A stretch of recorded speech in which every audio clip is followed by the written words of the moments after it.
রাজধানী ঢাকা সহ দেশের বিভিন্ন স্থানে শক্তিশালী ভূমিকম্প আঘাত এনেছে শুক্রবার ২১শে নভেম্বর। এদিন সকাল 10টা ৩৮ রিখটার স্কেল অনুযায়ী ৫.৭ মাত্রার ভূমিকম্প অনুভূত হয়, যা কয়েক সেকেন্ড পর্যন্ত স্থায়ী ছিল। উৎপত্তিস্থল ঢাকার পাশে নরসিংদীর মাধবদীতে হওয়ায় তা পুরো দেশকে নাড়িয়ে দেয়। সাম্প্রতিক সময়ে দেশে উৎপত্তি হওয়া সবচেয়ে বড় ভূমিকম্প ছিল এটি। এতে অবকাঠামোগত প্রচুর ক্ষয়ক্ষতি হয়েছে। শিশুসহ নিহত হয়েছে অন্তত ১১ জন, আহত আছে কয়েক শত। এদিকে ভূমিকম্পের ঝুঁকি বিবেচনায় সমগ্র বাংলাদেশকে মোট ৩টি জোনে ভাগ করা হয়েছে। এর মধ্যে উচ্চ ঝুঁকির আওতাভুক্ত অঞ্চলকে জোন ১, মাঝারি ঝুঁকিপূর্ণ এলাকা জোন ২ এবং জোন ৩ এর এলাকা নিম্ন ঝুঁকিপ্রবণ এলাকা হিসেবে চিহ্নিত। আবহাওয়া অধিদপ্তরের এক মানচিত্রে দেশের ভূমিকম্প ঝুঁকিপ্রবণ এলাকা চিহ্নিত করা হয়েছে। প্রকাশিত মানচিত্র অনুযায়ী দেশের উত্তর ও দক্ষিণ পূর্বাঞ্চলের কয়েকটি এলাকা জোন ১ এর আওতায় সর্বোচ্চ ঝুঁকিপ্রবণ হিসেবে চিহ্নিত। সাধারণত ফল্ট লাইন বা প্লেট বাউন্ডারির আশেপাশের এলাকা ভূমিকম্পের ক্ষেত্রে বেশি ঝুঁকিপূর্ণ।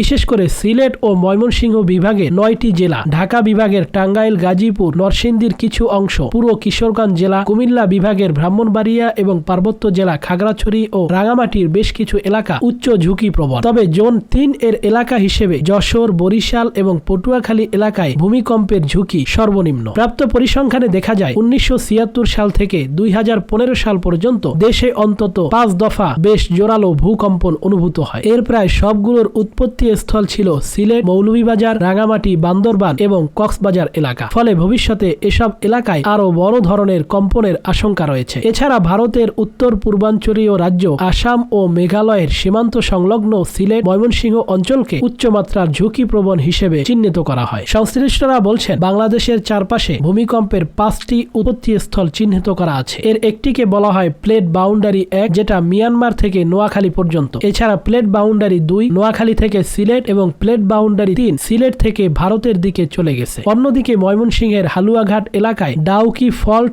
এবং মধুপুর ফল্ট রয়েছে। এগুলোই ভূমিকম্পের উৎপত্তি স্থল। বিশেষজ্ঞরা বলছেন, ভূমিকম্প সবচেয়ে ভয়াবহ এবং অনিশ্চিত প্রাকৃতিক দুর্যোগগুলোর মধ্যে অন্যতম। এটি প্রতিরোধের ক্ষমতা কারো হাতে নেই। তবে ক্ষয়ক্ষতি কমাতে ভূমিকম্পের আগাম সংবাদ বা পূর্বাভাস প্রাপ্তির উপর বিশ্বব্যাপী সর্বোচ্চ গুরুত্ব আরোপ করা হয়। এক্ষেত্রে উন্নত দেশগুলো বৈজ্ঞানিক গবেষণায় বেশ অগ্রগতি রয়েছে। ভূমিকম্পের আগাম পূর্বাভাসের গবেষণায় জাপান, দক্ষিণ কোরিয়া এবং যুক্তরাষ্ট্র সহ আরো বেশ কিছু দেশ বিপুল অর্থ বিনিয়োগ করে, যা থেকে অনেক পিছিয়ে আছে আমাদের বাংলাদেশ। প্রিয় দর্শক, আপনি কোথা থেকে ভিডিওটি দেখছেন কমেন্টে আপনার জেলার নাম লিখুন, তাহলে আমরাই জানিয়ে দেব আপনার এলাকায় ভূমিকম্প হওয়ার সম্ভাবনা কতটুকু।